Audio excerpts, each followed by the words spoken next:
اہل عرب کی حالت زار پر کڑنے کے علاوہ آپ اپنی خلوت و تنہائی میں زندگی اور کائنات کے رازوں پر بھی غور و فکر کیا کرتے تھے اور سوچا کرتے تھے کہ زندگی کیا ہے، کائنات کیا ہے، یہ چاند سورج ستارے کیوں کر بنے، کائنات کیوں تخلیق کی گئی، کس نے کی، زندگی کا ظہور کب ہوا، کیسے ہوا۔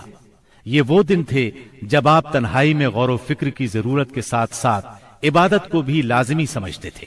عبادت آپ کی روح کی ضرورت تھی، لہذا آپ رمضان بھر غار حرا میں قیام فرماتے، آنے جانے والے مسکینوں کو کھانا کھلاتے اور بقیہ اوقات اللہ تعالی کی عبادت میں گزار دیتے۔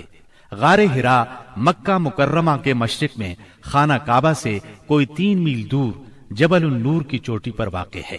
خلوت اور گوشہ تنہائی کی تلاش میں آپ غار حرا پہنچے۔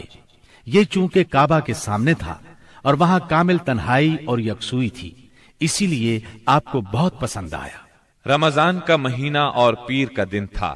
آپ غار حرا کے اندر ذکر الہی اور عبادت میں مشغول تھے کہ یکایک جبریل علیہ السلام نازل ہوئے اور آپ کو وحی اور نبوت سے نوازا۔ سیدہ عائشہ رضی اللہ عنہا فرماتی ہیں، رسول اللہ صلی اللہ علیہ وسلم پر وحی کا آغاز نیند میں اچھے خواب سے ہوا۔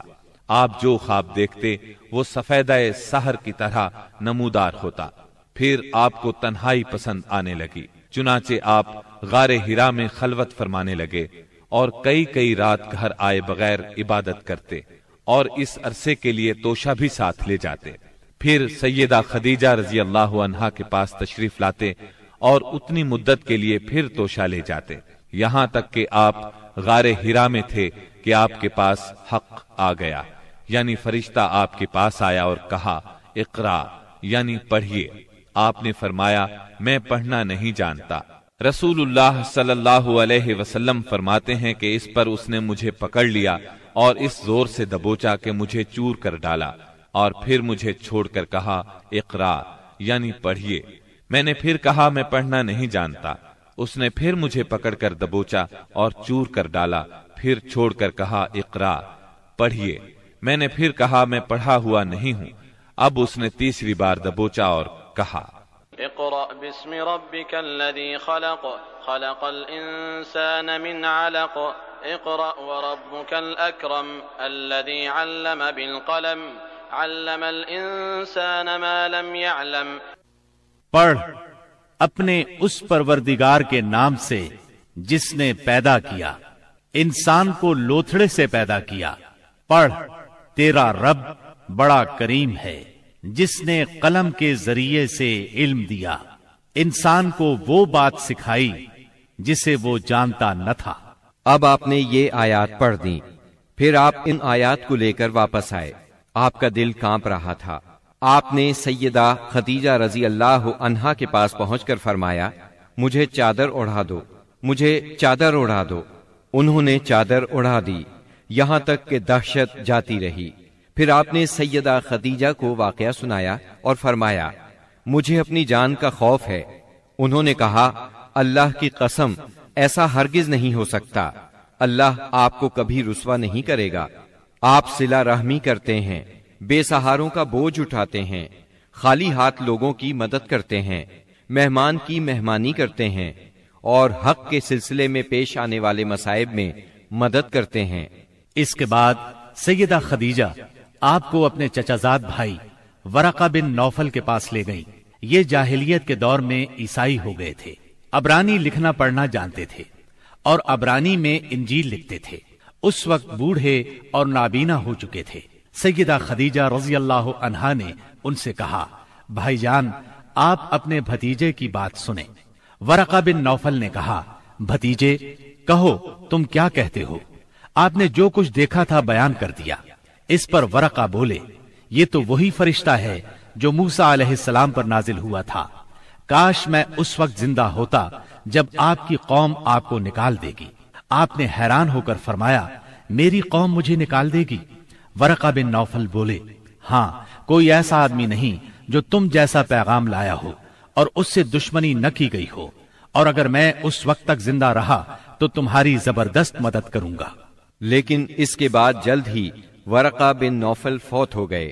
اور ادھر وحی کا سلسلہ رک گیا۔ وحی کی بندش سے آپ کو سخت رنج و ملال ہوا، لیکن مصلحت الہی اسی میں تھی، کیونکہ اس طرح خوف جاتا رہا، معاملے کی نوعیت سمجھنے کا موقع ملا، اور دوبارہ وحی کی مشقت برداشت کرنے پر طبیعت صرف آمادہ ہی نہیں ہوئی بلکہ ایک گونا شوق اور طلب بھی پیدا ہوئی، اور آپ دوبارہ وحی کا انتظار کرنے لگے۔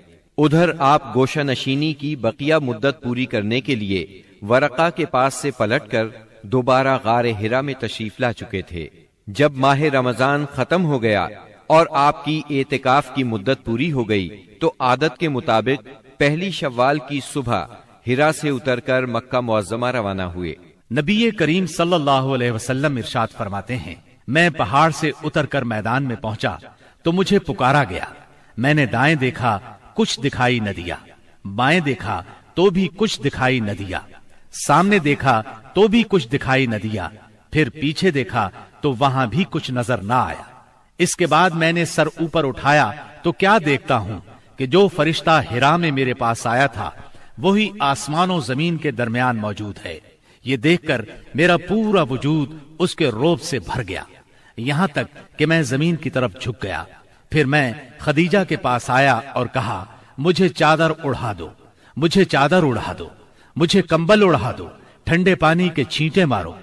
انہوں نے کمبل اڑا دیا، ٹھنڈے پانی کے چھینٹے مارے، پھر یہ آیات نازل ہوئیں، یا ایھا المدثر قم فانذر وربک فکبر وثیابک فطہر والرجز فاہجر۔